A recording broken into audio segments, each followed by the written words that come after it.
Yes, hujambo mpenzi mtazamaji mahali popote ulipo wa AGR News Kenya, na wale ambao wanatufuatilia kupitia mtandao wa Facebook, na wale ambao wanatusikiza kupitia radio ya Abagusi Global Radio. Hii leo naenda kuzungumza na kijana ambaye amefika hapa kwa studio siku ya leo. Ni kijana ambaye nimekuwa nikimtafuta sana. Ni kijana yule ambaye anazungumza sauti nyingi haswa za watangazaji hapa katika eneo la Agusi. Anajiita talented boy, lakini hii leo anaenda kutuelezea mbona akajiita talented boy. Karibu sana kwa studio. Nashukuru. Wewe ndiye talented boy? Naam, hujakosea, mimi ndio talented boy. Kwa nini uliamua kujiita talented boy? Jina talented boy limekuja baada au kutokana na ile kazi ambayo mimi agalabu hufanya. Sana sana ikiwa ni utangazaji. Yeah. Na jina lako halisi ni lipi? Kama jina kamili ambayo imeweza kunakiliwa kwenye nakala ya huduma ni Charles Onkoba Mkui. Naam. Naam. Na umesema wewe ulijibea hilo jina kwa sababu unafanya kazi ya utangazaji. Naam. Na kuona wewe ni kijana ambaye hajasomea ile taaluma ya utangazaji. Kweli. Umemaliza kidato cha 4 kweli? Bado kidato cha 3. Kaya. Wewe ni wa kidato cha 3? Majali watu mimi kwamba tutafanya mtihani wa kitaifa kama si mwaka ujao basi tutakuwa mwaka. Najua sasa hivi kuna janga la corona. Na limekuwa tisho sana, lakini tunaamini kwamba tunarejea tarehe 4 mwezi wa kwanza. Yes. Kumaanisha mwaka ujao utakuwa katika kidato cha 3. Naam, tutakuwa kidato cha 3, lakini natumai mtihani sijui kama utafanywa mwezi wa 12 hapo. Kwa hiyo tutakuwa ingia kwenye kidato cha 4. Mbona ukafurahishwa na hii kazi ya utangazaji? Kwanza kabisa hii kazi ya utangazaji imekuwa ni talanta ambayo nimeifanya, ama talanta ambayo nimepewa na Mwenyezi Mungu, na jambo la kwanza ningependa kushukuru Maulana kwa kazi hiyo au kwa talanta hiyo. Kwa sababu mimi nimeanza kutangaza nikiwa darasa la 3 mwaka 2010. Pale unapata nipo kwa shule, kisha ni games time, wakicheza timu zote mbili, maybe darasa la 6 na la 4 wanacheza, mimi uchukua ule wakati hata kama hamna kipasa sauti, lakini utangaza tu.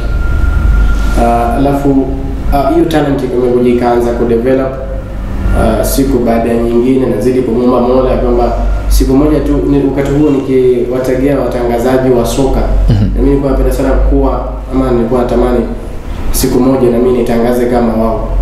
Naam.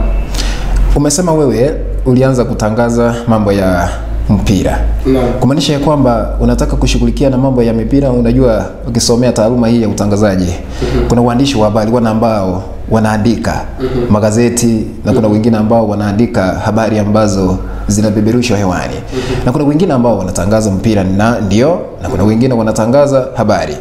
Wewe unataka kuwa mtangazaji wa aina gani? Nashukuru Mola, jambo la kwanza, kwa sababu mimi katika hii taaluma ya utangazaji Mola amenipa talanta kwa kila kitu. Jambo la kwanza, naweza andika taarifa, pia naweza isoma au kuweza kupeperusha. Vile vile naweza tangaza matangazo ya mpira, niweze kukuletea, kuna matangazo ya studio, vile vile matangazo ya mbashara kwa maana live. So are you successful maybe where you are at the moment? Katika kiwango ambacho nimefikia kweli bado sijafika, kwa sababu ndio mwanzo wa safari. Na pale ambapo nimetoka ni mbali ninakuelekea, lakini mimi nashuhudia tu, kwa sababu mipango ya Mungu, najua hamna ambaye anaweza kuisongesha iweze kubadilisha. Lakini naamini ya kwamba ipo siku, kila siku mimi naamini na nikisema kwamba ipo siku ndoto yangu itatimia. Na hii kazi ya kutangaza mpira, habari vile umesema hapo mbeleni, na mambo mengine ambayo yanashughulika katika hii taaluma ya utangazaji, unayafanyia wapi? Unabeberusha matangazo kupitia which platform? Kwanza kabisa mimi tangu ujio wa COVID-19 ndipo sasa niliweza kuona ni vizuri kwamba nipate angalau kuingia kwenye mtandao wa YouTube, ndipo sasa niweze kuwa napeperusha matangazo.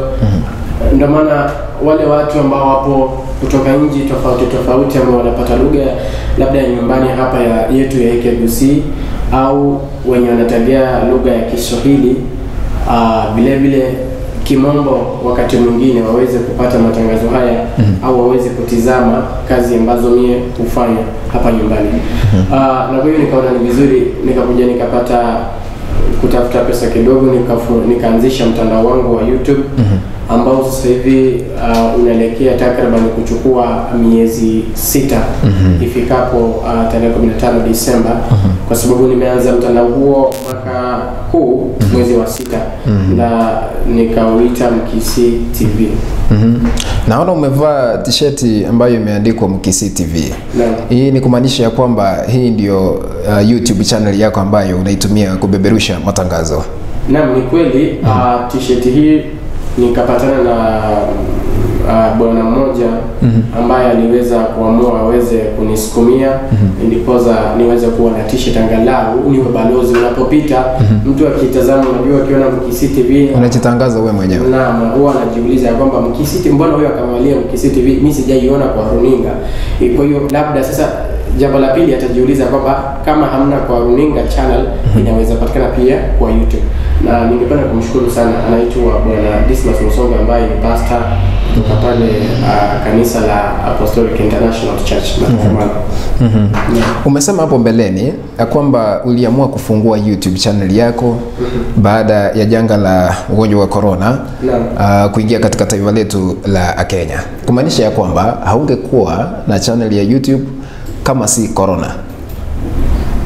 Ni kweli, kama si janga la corona singeweza kufungua channel yangu ya YouTube, kwa sababu unajua tukiwa shuleni pale nafasi na kwa finyu zaidi, lakini najua tu ni mipango ya Mungu. Corona imeingia hapa katikati, angalau tumeweza kuwa na nimepata nafasi ya kufungua YouTube, kwa sababu sasa hivi zaidi wa Kenya wengine wakiwa diaspora wanafahamu Mkisi TV na wanajua kama kawaida Mkisi TV every style is our home, na Mkisi TV is the home of talents. Kumaanisha kwamba wewe ushafaidika kutokana na janga la corona, maana umejulikana kule nje. Naam, ni kweli nimejulikana na nimefaidika sana kutokana na janga la corona. Kwa hiyo mimi kwangu janga la corona ndio linaua, lakini pana angalau nimeweza kupata ufadhili kidogo, nimeweza kufaidika kutokana na janga. Kuna jambo lingine ambalo umelitamka hapo mbeleni ya kwamba kule shuleni wakati mlikuwa mnasoma katika shule hakukuwa na nafasi ile ya kutosha ambayo mnapewa kama wanafunzi ambao mnashughulikia na masuala ya utangazaji. Kumaanisha ya kwamba wakati ulikuwa shuleni hamkuwa mnapewa fursa maybe ya kutangaza habari. Maana nikikumbuka mimi mwenyewe wakati nilikuwa nikisoma tulikuwa tunapewa fursa siku ya Jumatatu na Ijumaa, tulikuwa tunabeberusha matangazo, kusoma habari mbele ya wanafunzi wengine. Unasoma shule gani na mbona hampewi hii fursa? Kwanza kabisa mimi nasoma shule ya upili ya Masora, ipo katika kata ndogo ya Masora kwenye eneo bunge la Bobasi, kaunti ya Kisii. Nafasi tunapatiwa, kwa hiyo kama umenipata vizuri kwa maneno yangu ambayo nimezungumza ni kwamba ndio nafasi tunapata, lakini inakuwa finyu zaidi, inakuwa kidogo kwa sababu haitoshi. Haitoshi kwa sababu Jumatatu na Ijumaa, kwa sababu pale mimi ndio mwenyekiti wa chama cha wanahabari chipukizi na chama hicho tunakiita Masora Broadcasting Corporation, lakini tukiweka tunaita MBC.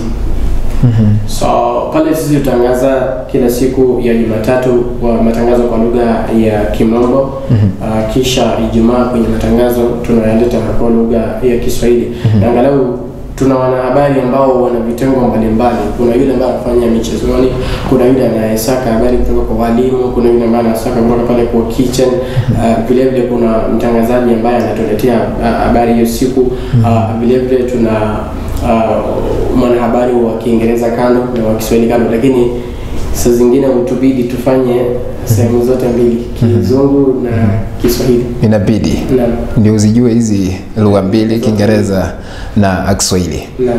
Lakini kumaanisha kwamba hujaridhika na ile nafasi ambayo mnapewa, maana ushasema ya kwamba siku ya Jumatatu mnatangaza katika lugha ya Kiingereza na Ijumaa mnatangaza katika lugha ya Kiswahili. Lakini sasa hivi uko na channel yako ya YouTube channel ambapo unatangaza mambo yako ya kila siku, mambo ya habari na mchezo, vitu kama hizo.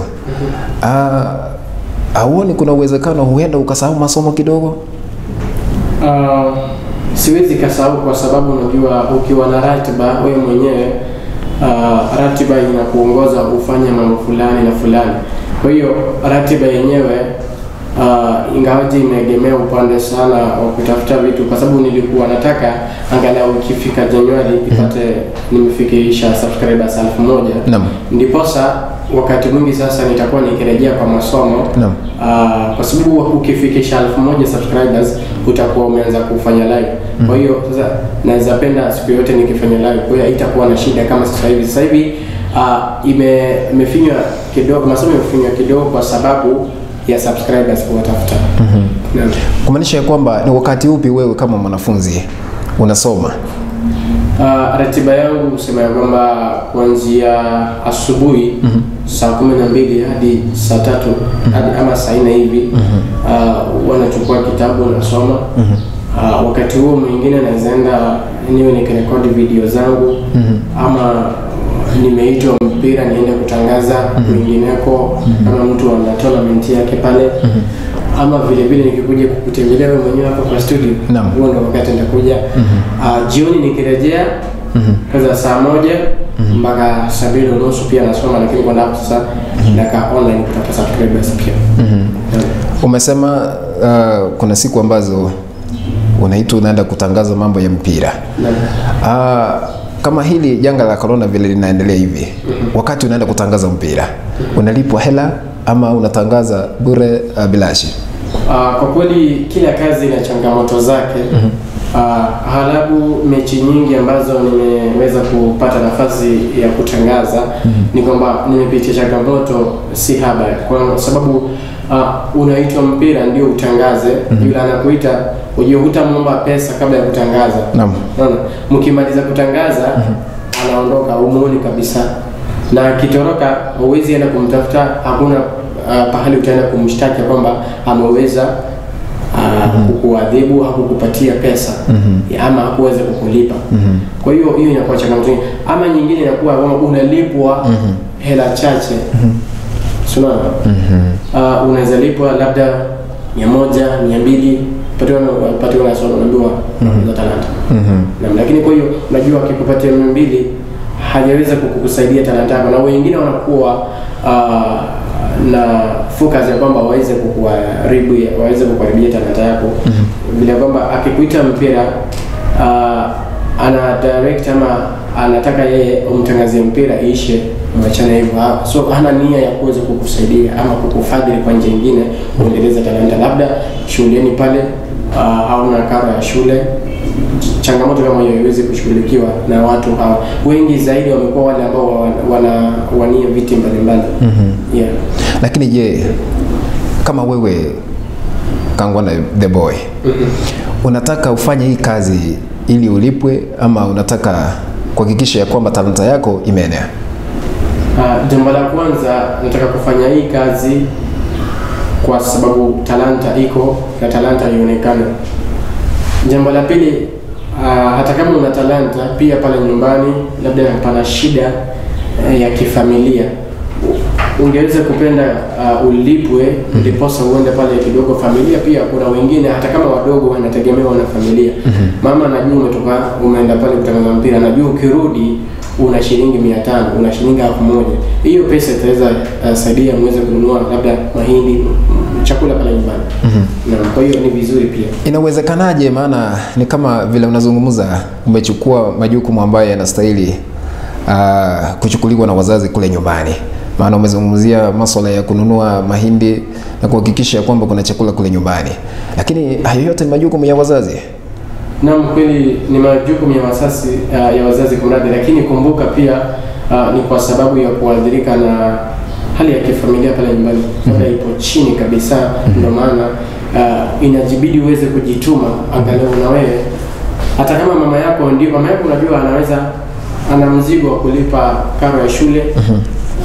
Pia na wewe kama unatoka, jaribu kutafuta mzigo ambao utabeba wewe, angalau uweze kununua uniform, uweze kujisaidia kidogo kidogo, angalau uweze kuwa successful, ndipo sasa ukuje pia kumsaidia yeye, kwa sababu akiteseka sana huenda akaumia hata kabla ya kufariki, na wewe ukikuja kuwa successful uweze kumsaidia kufariki dunia. Na sio najaribu kukupa kidogo. Asante sana mpenzi mtazamaji wa AGR News Kenya, na wale ambao mnatufuatilia kupitia mtandao wa Facebook, na wale ambao mnatusikiza kupitia redio yetu ya Aboxy Global Radio. Ninaendelea kuzungumza moja kwa moja na kijana ambaye amekuja hapa kwa studio. Amejielezea mengi, amesema yeye ni mwanafunzi ndio, lakini sometimes anachukua fursa ya kununua sare za shule ili kumsaidia yule mzazi kule nyumbani. Maana ni kumaanisha kwamba kuna familia tofauti ambazo tunatoka kama sisi wa Kisii. Kuna zile ambazo zinaishi kwa ufukara na kuna zingine ambazo ziko somehow better as compared to other families. Kangwana the boy. Kunaye yeyote ambaye amewahi toa ufadhili, umekuwa supported kwa njia nyingine? Mimi tangu nianze hii kazi sijaweza kufanikiwa kupata mfadhili yote, ila sasa hivi ningependa sana kumshukuru Mungu kwa sababu nimeweza kupata mfadhili ambaye kweli ameweza kunisaidia. Na unajua mtu kusaidia ni moyo wala si kutoa. Kwa sababu mtu anaweza kuwa na shilingi 1,100 kupatia 100, na mwingine anaweza kuwa na shilingi 1,100 aseme kwamba kile ambacho kiko ndani yako mimi nataka kukisukuma. Kwa hiyo kama wewe ni mwanahabari, labda naweza kukununulia kitu ambacho kitakusaidia sasa hivi, vile vile kisaidia wakati ambao unakuja. Ningependa sana kushukuru Bwana Nicholas ambaye anatoka pale Marekani, lakini anaishi hapa Nyamagwa, ni Mkenya, kwa sababu ameweza kunisaidia sana. Na ni kwa kweli ya kwamba nimekuwa na shida, kwa sababu nimekuwa nikichukua zile video, kanda za video pale zenye naweka YouTube, nimekuwa nikipitia shida kwa sababu changamoto imekuwa kwa simu ya kurekodi au kamera waka, lakini ameweza kujitolea kwa kweli na kuweza kunifadhili simu ambayo itanisaidia sana. Na ni kusema ya kwamba sasa hivi tunapozungumza, huyo mjamaa ambaye anaishi Marekani asha kununulia simu ambayo utakuwa unaitumia kama kamera. Unajua ukishughulika na masuala haya ya utangazaji inabidi lazima uwe na kamera na vitu zingine, lakini umepata ufadhili wa simu ambayo utakuwa unaitumia. Lakini unapoendelea kushughulika na masuala haya ya utangazaji, kuhakikisha kwamba kila siku unabeberusha matangazo kupitia channel yako ya YouTube, ni changamoto zipi ambazo unazipitia? Changamoto ya kwanza ambayo napitia ni kwamba hakuna kukubaliwa. Watu unapotoka, si kila mtu ambaye anaweza hitaji kwamba unafanya kazi nzuri aweze kuappreciate. Wengi wanaweza kukwambia kwamba wewe wachana kwanza na hiyo mambo, maliza kwanza form 4 kabisa ndio uanze kufikiria mambo ya utangazaji. Na wajua si hivyo. Mzazi kama kijana wako labda msichana ana talanta, ndio mwambia kwamba fanya 50% aweze kufanya kwa talanta, pia 50% ili kwa masomo. Hiyo itakuwa angalau inaweza kumpa motisha kidogo. Unajua hii inaweza chukulia wengine wetu wamesoma wamemaliza kabisa, lakini sasa hivi wana kazi. Wengine wetu wana talanta ambazo kweli sasa hivi zinaendelea kuwalipa. Changamoto ya pili ya kwamba pale kwa YouTube nimekuwa na shida pale kwa sababu ufadhili unahitajika. Hata kama nimefanikiwa kupata simu ambayo nitatumia kama kamera, labda unahitajika, kuna tukio ambalo limekuwa sehemu fulani hauna nauli ya kusafiria, vile vile unahitajika kuweka ile video kwa YouTube, hauna pesa ya kuweka credit ununue bundles uweze kuupload hiyo video. Inakuwa tena ni jukumu lingine ambalo linaweza kukuchukua. Changamoto nyingine ni kwamba ukiambia mtu, kuna watu wengine ambao wana moyo wa kusupport. Mtu anaweza hata share video yako iweze kuwa na kazi nzuri. Kuna wengine ukimwambia na kuuliza kwamba nitumie bundles, na kwa hiyo unaanza kufikiria kwamba sasa bundles nitumie, sisi zingine unakufa moyo, lakini sasa sisi tunakuwa na ule moyo kwamba wacha tu tuendelee, kwa sababu tunaamini kwamba possible. Asante sana, maana umezungumza changamoto zile, ama umezungumza kuhusiana na changamoto zile ambazo unazipitia wakati unafanya hii kazi ya utangazaji. Lakini Kangwana the boy, what do you want to achieve in life, maybe to be comfortable, to be satisfied as Kangwana the boy in this media industry? I as Kangwana the boy, talented boy, ningependa kwamba in future I create sponsor for those young guys who are talented out there, wako talented lakini hawana support. Ndio maana ningesema kwamba in future Mkisi TV to be a big TV station yenye angalau itakuwa ina promote these talents zenye zionekane ziko reserve. Unajua kama hauna connection uwezi enda mahali popote. That is why I request my God that aniweke hai, azidi kunishindania kila siku niweze kuwa hai, anipiganie kwenye majaribu yote ambayo napitia, ndiposa niweze kutumia kileleni, niweze nami siku moja kufadhili wale wenye wako pale nje wako na talent. Asante sana, nashukuru.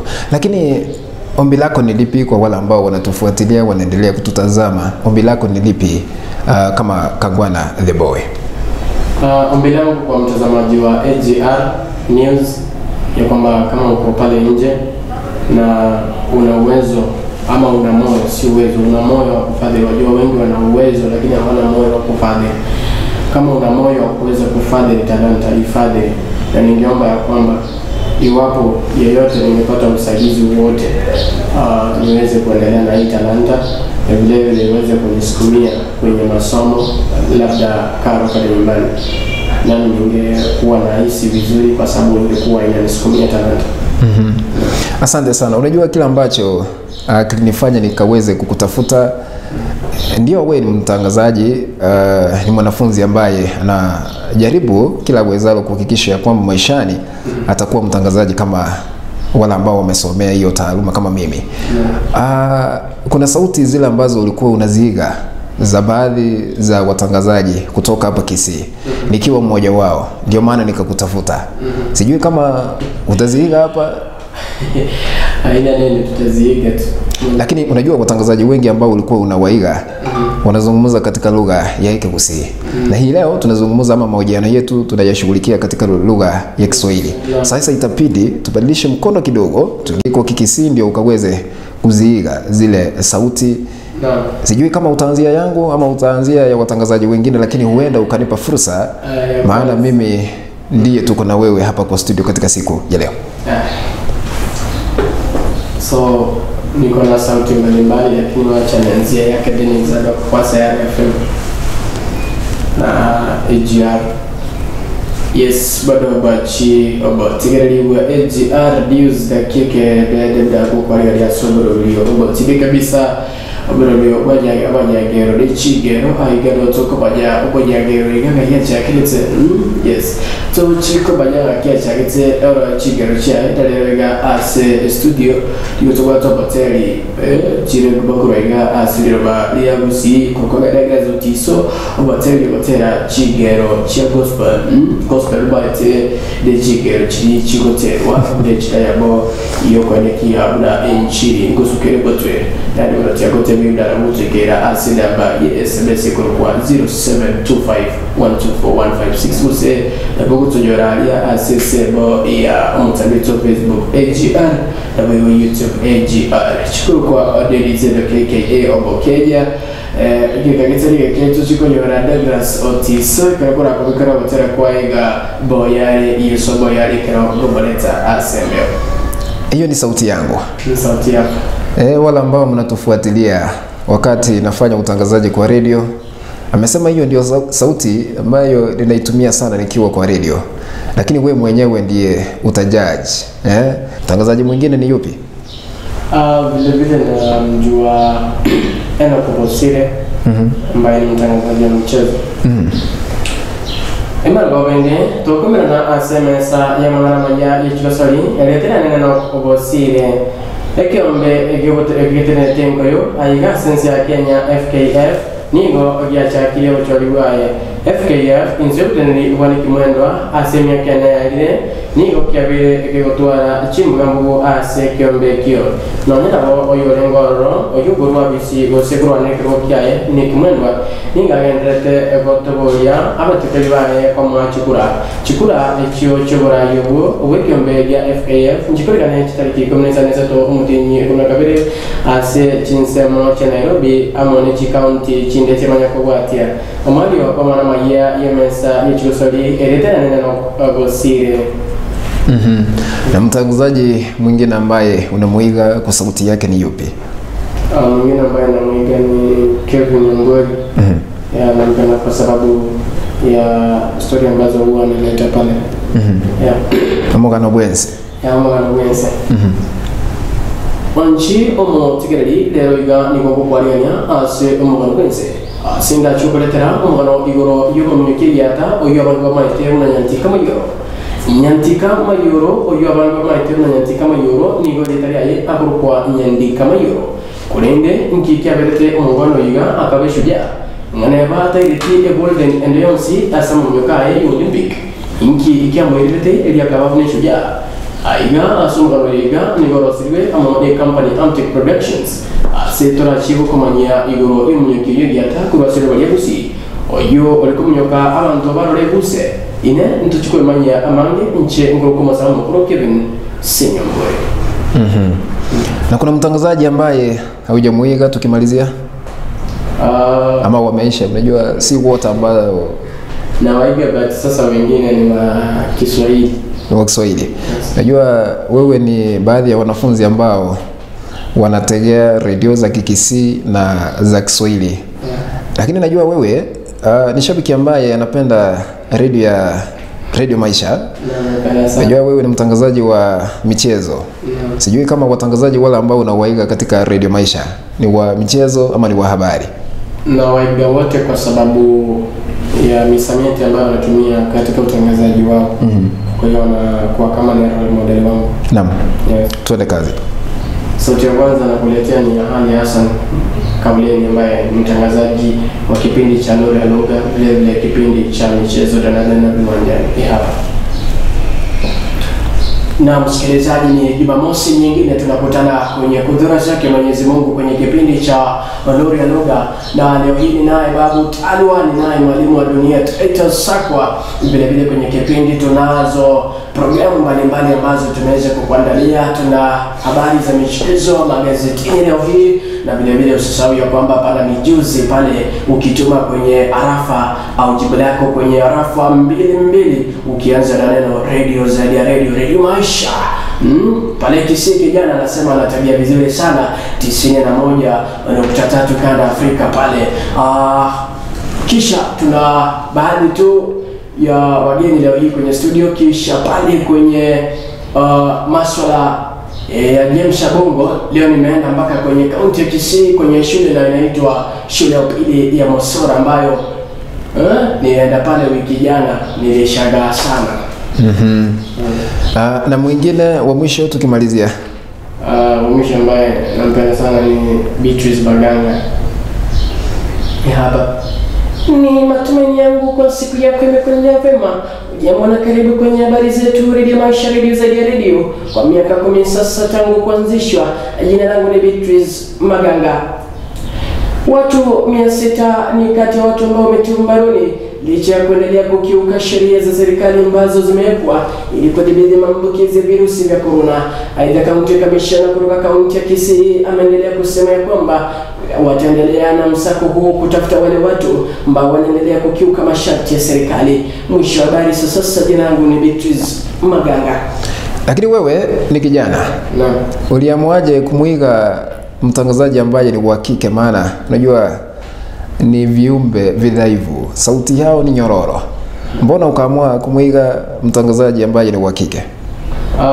Nimemwiga Beatrice Maganga kwa sababu huwa anatumia msamiati vizuri, matamshi yake yanakuwa vizuri. Kwa hiyo hata mimi sasa, hata kama si kuwa kwa jinsia moja, ningependa kwamba siku za usoni niweze kuwa na matamshi kama yale, vile vile niweze kuwa nikitangaza kama ninavyotangaza hivi.